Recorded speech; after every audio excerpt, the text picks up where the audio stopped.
Apa kabar? Pada kesempatan kali ini, saya akan menceritakan sebuah alur film bergenre aksi bela diri Tiongkok, yang berjudul The Wrath of Fajra, yang dirilis pada tahun 2013 dan disutradarai oleh Louis Cheung.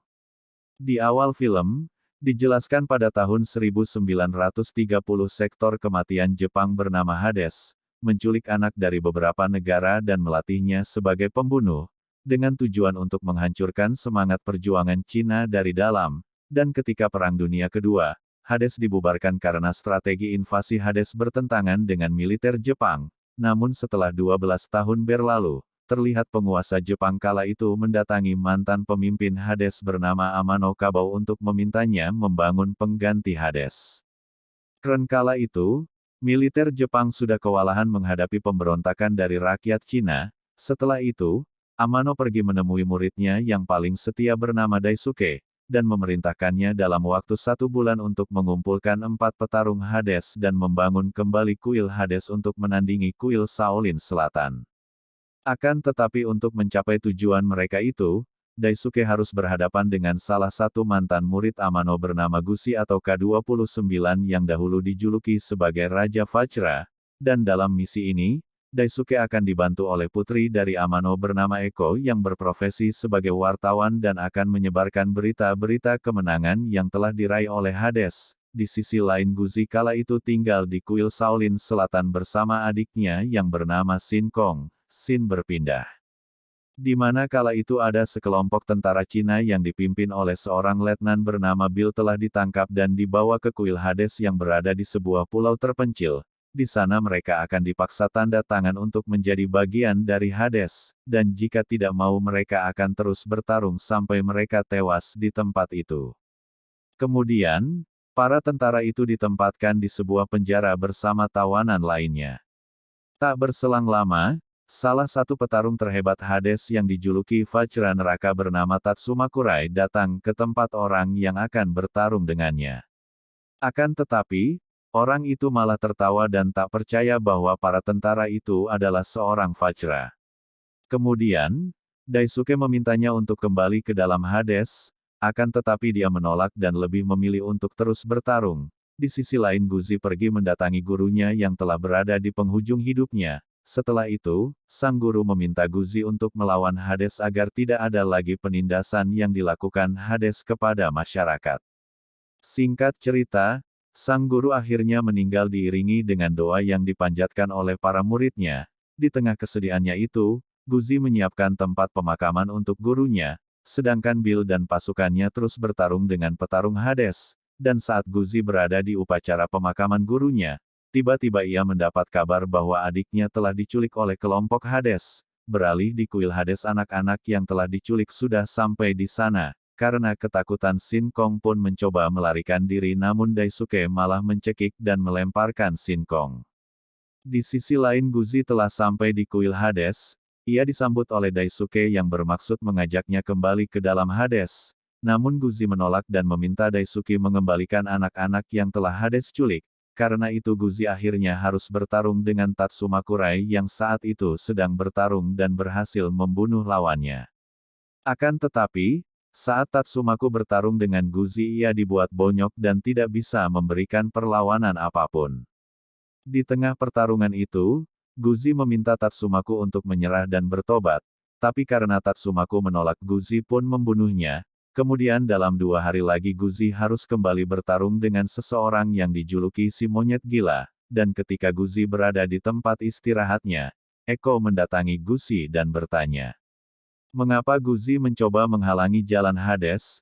Dia pun menjawab bahwa, apa yang Eko percayai saat ini adalah salah, dan hanya membawa kembali anak-anak yang telah diculik oleh Hades, dan saat Gushi pergi menemui Daisuke. Tiba-tiba ada sekelompok orang yang membawa pedang untuk membalaskan kematian guru mereka yakni Tatsuma Kurai, dan dengan singkat Gushi mampu melumpuhkan musuh-musuhnya. Setelah itu Daisuke menyebarkan berita palsu tentang kemenangan Tatsuma Kurai meskipun sebenarnya Eko tidak setuju akan hal itu, sedangkan Gushi yang saat itu sedang mengenang masa lalunya berhasil melihat adik dan anak-anak lain yang diculik Hades. Keesokan harinya, Beberapa anggota Hades mendatangi penjara dan mengambil 3 orang tawanan termasuk salah satu prajurit tentara yang dibawa sebagai persembahan untuk si monyet gila, dan akhirnya ketiga tawanan itu tewas di tangan si monyet gila. Scene berpindah ketika Daisuke sedang minum teh bersama Guzi untuk mengenang masa lalu mereka, dan diketahui bahwa dulu pernah membunuh kakaknya dan hal itu selalu membuatnya tak tenang sampai saat ini. Sedangkan para tentara memberontak ketika mereka melihat salah satu temannya telah tewas, namun salah satu anggota tentara itu malah ditusuk dengan luka yang sangat parah dan membuat Guzi harus membunuhnya untuk mengakhiri penderitaannya itu. Kemudian Guzi pergi menemui si monyet gila dan berkata bahwa ia akan mengalahkan si monyet gila dalam pertandingan mereka 2 hari lagi. Singkat cerita tibalah di pertarungan antara Huzi dan monyet gila yang diadakan di malam hari. Setelah itu saat pertarungan dimulai semua lampu seketika dimatikan.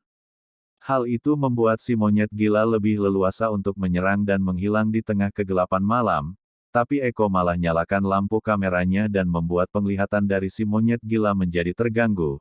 Di tengah pertarungan itu, Guzi berhasil dicekik oleh si monyet gila, namun ternyata si pengurus mayat itu menolong Guzi dengan menyalakan api di arena pertarungan mereka. Alhasil akhirnya Guzi berhasil mengalahkan si monyet gila dalam pertarungan. Kabar kekalahan itu telah sampai di tempat Amano dan Eko juga sudah mulai ragu dengan tujuan Hades. Keesokan harinya, para tentara itu digantung karena telah melakukan kerusuhan beberapa waktu yang lalu. Karena itu Guzi menyusun rencana untuk menyelamatkan para tentara dari hukuman. Kemudian, Guzi menemui Daisuke yang memintanya untuk melawan Bill dan Kuchai dalam pertarungan sampai mati dengan perjanjian akan membebaskan para tentara dari hukuman itu, dan akhirnya Bill dan Kuchai pun berhasil dibunuh oleh Guzi. Tapi ternyata, itu hanyalah sebuah tipu muslihat dari Guzi dan si pengurus mayat. Malam harinya Guzi pergi menemui adiknya yang selalu merasa takut berada di tempat itu. Setelah itu Guzi pergi ke tempat Daisuke yang sedang berlatih sebelum menghadapi pertarungan mereka berdua, sedangkan Eko meminta agar Daisuke menghentikan pertarungan antara Daisuke dan Guzi, namun Daisuke menolak untuk membatalkan pertarungan itu. Terlihat si pengurus mayat yang mendatangi penjara, dan melemparkan sebuah gulungan kertas kepada salah satu tentara, akan tetapi saat akan kembali ia malah ditangkap oleh anggota Hades. Dan akhirnya Daisuke pun memperketat penjagaan mereka, dan ternyata Amato diam-diam juga telah menyuruh untuk membunuh setiap orang yang mengancam keberadaan Hades termasuk Guzi. Mendengar hal itu, Eko pun memberitahu Guzi dan menyuruhnya untuk segera meninggalkan tempat itu namun Guzi menolak, karena tujuan pergi ke tempat itu adalah untuk menyelamatkan anak-anak yang diculik oleh Hades. Dan akhirnya di tengah-tengah hujan yang sangat deras, terjadilah pertarungan antara Guzi dan Daisuke.